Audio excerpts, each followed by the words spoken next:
What's up, guys? I've been putting up a lot of videos lately of this game. This is Section 8 Prejudice. It's a first-person shooter by Timegate, and I figure I should give a little bit more information on this game, because I actually figure it's a very good game. The community is small, and it needs to grow, and I'm just going to put this out here right now.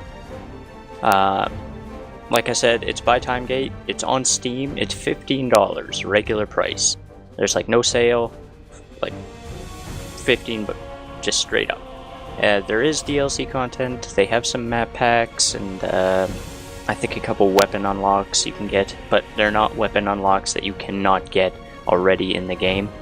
I think there's just one cosmetic that you get. And basically, it's a first-person shooter. It has a storyline, campaign mode. It's interesting. I might make a playthrough of it, but it's definitely not the meat of this game. This game is a kind of tactical, first-person shooter, multiplayer-based game.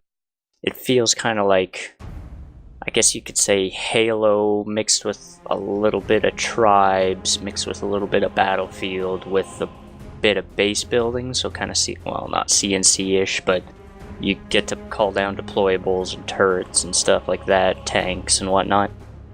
And it's quite an entertaining little game. It has several modes, offline and online. Conquest is a standard kind of capture the point, similar to Battlefield Conquest, where there's a certain amount of points on a map, and you just go and you have to hold them. And that's pretty much the game type right there. You can play it offline, quick match, not one, custom match that lets you find servers for everything. And yeah, the other modes that are contained in this game are Swarm. This is mainly a co-op focused King of the Hill, more or less, type of game mode. It's you and either 3 bots or up to 3 friends, or you know, whoever feels like joining your game if you have it set to an open game. And it's like a horde mode, a swarm mode. You hold 1 point and enemies just come at you, and you have to, you know, defend that area in order to succeed. It has its novelty value, but once you complete it in hard with your friends and you get all the stars for it, which are a form of almost currency to unlocking weapons and stuff, you can use either experience in online play or stars. But once you complete it, there's not exactly a whole lot of reason to go back, but it's there, so it's still fun. Skirmish mode is kind of like a team deathmatch with set bases, I guess. There's 2 bases similar to the Conquest modes. You cannot capture the bases though, unlike Conquest. So these are 2 static bases belonging to each team. You can still deploy anywhere on the map, but that's just trying to keep a safe area on both sides of the map, and it's basically just a team deathmatch mode where you just trying to overscore your opponents. And the final mode that was added was the Assault mode. This mode is, if you play Battlefield, this is Rush mode. There's 2 objectives on the map, depending on if you're a defender or an attacker. The defenders have to defend the objectives from being hacked and taken from the opposing team. And if you're an attacker, you have to take them within a certain amount of time in order to succeed. The most played, though, is Conquest. This is the standard, and it is probably my favorite of the game modes in this game. So, if we take a quick look, this is kind of what I mean by a small community. You'll see, yeah, there's just 1 server up right now with 18 actual people, and the rest is filled with bots. That is very unfortunate. I wouldn't mind seeing some more people play it. It is very fun. And of course, if you want to see what the gameplay is like, I definitely have all these videos coming up right now. I'm trying to get some done for each of the maps. And yeah, it's just a random match that I feel like recording and putting them up there, so. The other components to this game are free spawn. In normal games such as Battlefield, Call of Duty, you name it, you spawn, you click spawn, and you appear on the map, sometimes randomly, sometimes in a certain base, as long as it belongs to your team, right? This game has a completely dynamic form of spawn. You drop in from orbit, anywhere that you please. You will just come straight down, and once you reach a certain point, you're able to break in midair and completely pinpoint where you're going to land. So you can just come straight down on top of an enemy and kill them, if you please. Or you can try and land behind and flank an enemy base. You can do whatever you want. It gives you full freedom of spawning. The only thing that would oppose you is an anti-aircraft gun, which there's actually modules that you can apply to your armor, which will decrease AA damage. So you can even drop in on an AA gun if you feel like it. If you want to just crash someone's party and drop on their base. That is a very key feature to this. There are a few features I'm not too fond of. There is a lock-on system which lets you just lock on to a character for a short amount of time. It's especially helpful for people that are bunny hopping or trying to jetpack away. There's a jetpack in this game, it lets you fly, yes. It's very limited, so you use it sparingly and you use it to either get away quick or just get somewhere that you normally couldn't get to. Now, you can fully customize your character in this game. You also work towards unlocks. See, if you look here, crash rounds for the machine gun, if you reach level 17 you unlock it, or if you play just simply offline, you can unlock it that way as well by gaining stars. Stars are only acquirable offline, or in swarm mode co-op.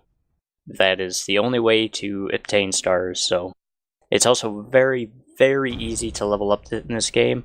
It's a very small amount of experience range, and pretty much there is very little curve. Let's say if you're at level 20 and you require 500 experience to get to level 21, it'll also require 500 experience to get to 22 and 23 and 24 until you reach a certain point, and then it might go up to 700 experience that you'll require. But you have a wide range of unlocks. It's good and bad. It gives you something to work towards, but people that have been playing kind of get an advantage because they get these weapons and you don't. So that's it's kind of iffy, as well as these. In my book, they're quite controversial. You unlock them kind of end game-ish, level 45, 65, and 85, and they basically give you extra points that you can modify your armor with, and I'll get to that right now. If you go into your loadouts, you can have any combination of weapons that you please. So this is my assassin loadout. It's my stabby stab loadout. I just go and knife people. But you can choose any of these types of weapons, so you can choose a certain type of sniper rifle or a certain type of shotgun, but you can't have two shotguns. You can only have one shotgun and one of any other type here. So I'm going to go into here, and there's several different ammo types you can get for each weapon. Not all of them are the same. For example, the sniper rifles have like Tiger rounds, which scan your enemy, as well as frag rounds, which explode. So you can choose pretty much two primaries if you feel, or you can go with a pistol, or you can go with whatever. The equipment is almost the same. You can go with beacons, several beacons that you can choose. I tend to go with the jammer beacon because it hides your presence, so it makes you all sneaky. Jetpacks are explosives. You can use them to either take out vehicles or set them on a control point and trap.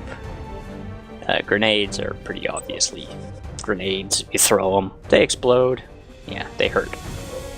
Knife, I love the knife. Several different types, but I only use the serrated. Does the highest damage. Mortars is basically you look at a position, you click the button, and a mortar comes down on that position. So these are actually very helpful for taking out vehicles.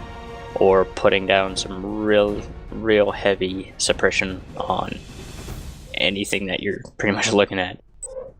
Repair tool is pretty much either a heal for yourself, or you can heal allies, you can repair vehicles, you can repair deployables, turrets, supply depots. This is a kind of fix-it-all tool. And the opposite is pretty much a siphon tool, which steals health from pretty much the exact things that this thing can heal.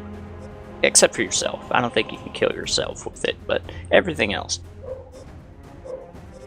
So yeah, you can change. This is cosmetic. You can change your appearance, but to be honest, that's all cosmetic and arbitrary. And this is where the customization really plays in. All of these you can put points into. Like, I could just take these out, put some points into there, just change it all around, and you can have a fully customized soldier that'll fit your needs. So I have run speed with some jetpack. Assassin increases my knife damage. Like I said, I like the knife with this one. Gives you stealth, more run speed, so I can run real fast, catch people off guard, and a little bit of bullet damage just in case I need to take someone out who spots me. But there's all of these that can change completely how you play the game. Engineering increases repair tools, so if you want to be more like an engineer and repair and bring down turrets and basically be a little Bob the Builder, that'll be for you. Let's see what else we got.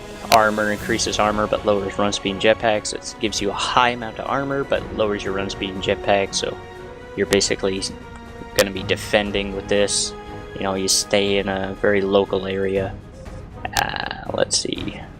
There, this one gives you the extra AA resistance, so this is what you use to drop down on top of a AA gun or a base and take it out. Some of these, unfortunately, do get unlocked later. You only start, I believe, with 10 of these that you can choose through, and 10 points. And the pauldrons that I said were a little controversial, what gives you the extra 4 points. And that's pretty much the gist of this game, though. It's real fun if you like first-person shooters. Tactical, it's really good if you can play with friends. Most of the time, though, like I said, the community is small, so you'll be playing against bots with some people in the server. But it's really enjoyable.